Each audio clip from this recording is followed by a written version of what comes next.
Thank you, Chair, and your members for taking this issue quickly. I also wish to thank my senator for executing this matter very well. Chair, I think as a committee and as a house, if we have to give a good example in terms of ensuring that we protect counties and their government and the continuity of Senate and county government, I think we should deal with this matter very well, because what is going on in Wajir is that many people have been reduced to destitute. There are many contractors. I used to work in Wajir as an Oxfam accountant many years ago. There were some people who used to supply things those days, and now those people can't even supply anything because this government has made them destitute. So I think if we have to be really sympathetic with the people of Wajir, and then the other thing is, what makes me so fearful, Chairman, is the fact that if we let this governor go scot-free, I am afraid for the future of Wajir governors, because if this one goes scot-free, then all the other governors will just follow suit and become corrupt the way this one is corrupt, because they know there is no consequences.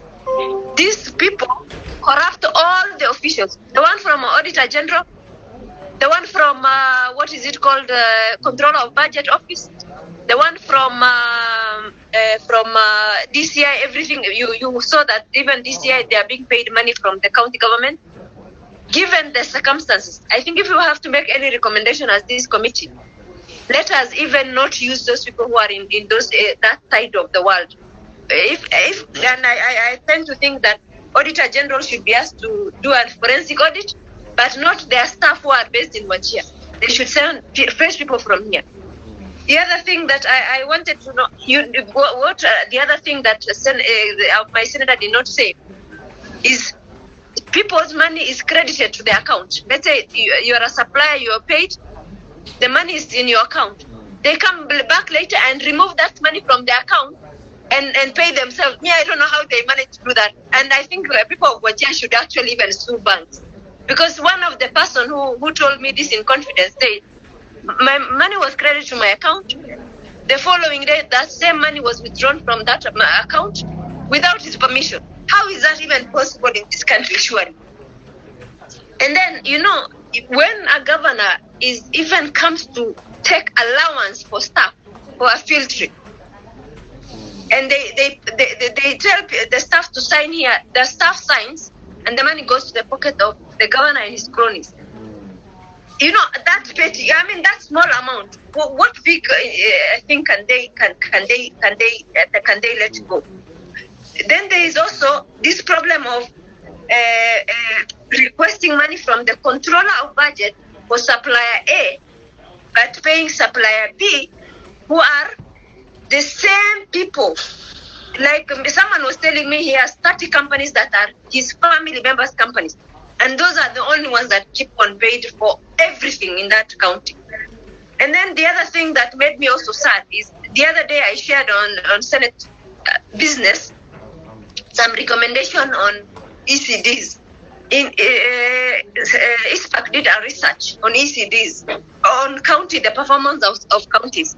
And one of the ones that came out glaring in most of the counties is ECDs doing very badly. From, the motivation of teachers, from having, stationery and stuff like that, and from even, payment, even, there is even no uniform payment for counties. And I think all the senators who are in this committee, I think they need to check that report. And I shared even that report in this group, but I can find it again and reshare.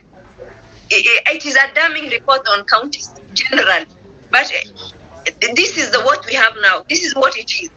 My senator has said most of the things that I had written down to come and say. But I think, given the kind of corruption, and I'm sure most of your county governments are the same, at least we have this one as an example. I think let us prosecute this matter very well so that other counties is a lesson for them. And I think and I'm sure the gentleman who did the petition has very damning evidence that you'll be shocked. That even, you will be wondering what kind of a country that this is, that such things can go on. I'm telling you, you'll be shocked.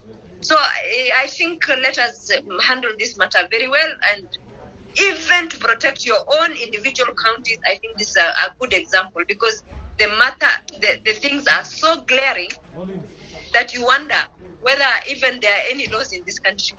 I thank you, Chair.